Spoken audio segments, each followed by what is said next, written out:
Allah'ın hoş görmediği bir şeyi biz hoş göremeyiz oğul. Abin evvela yaptıklarının cezasını çekmeli ki nedamet getirip af dilesin.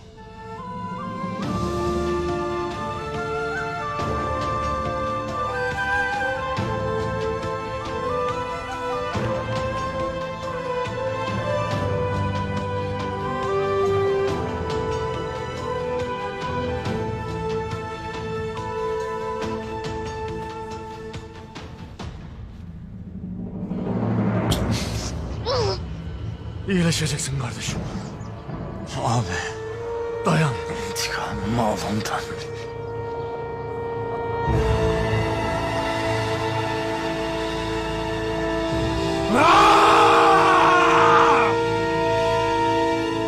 Öz kanımdan kardeşim. Eğer ben de ağabeyin olacaksam, sana bunu yapanların dünyalarını başına yıkacağım.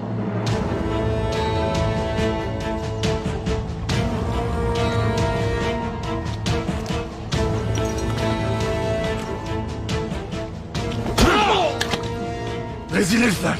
Komutanını koruyamayan döker mi olur?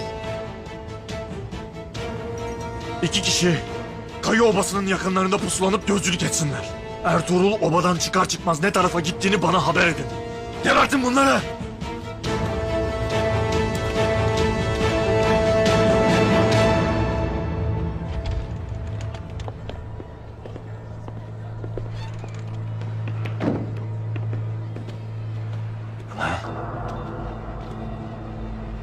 Allah yar ve yardımcın olsun oğlum. Amin ana. Allah'a emanet. Eyvallah. Uğurlu olsun baba. Eyvallah oğul.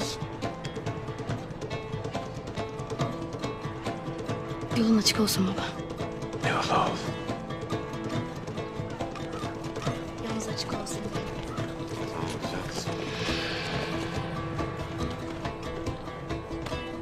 Allah'a emanet olasın beyim.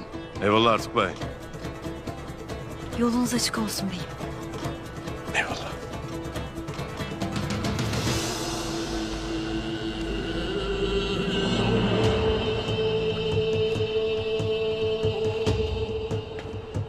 Baba.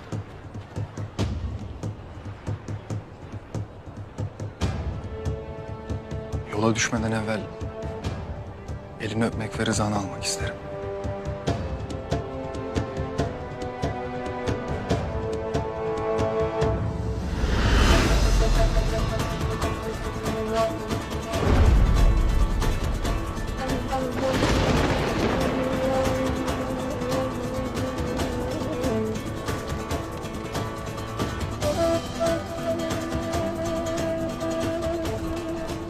Allah'ın rızasını almayan bizim rızamızı hiç alamaz oğul.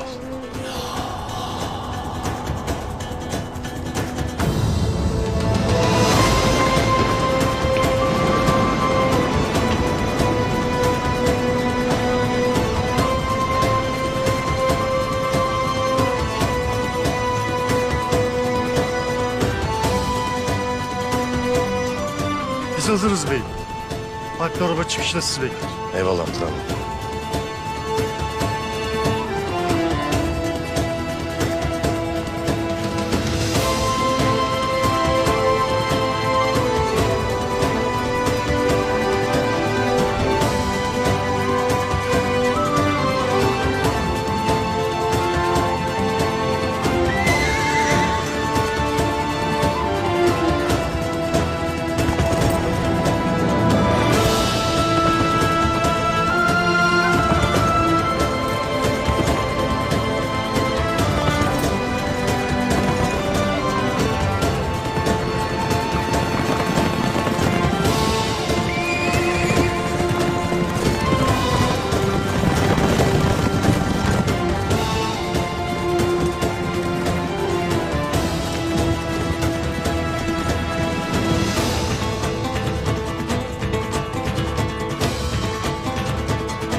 Ertuğrul hakkında yeterince malumat topladık.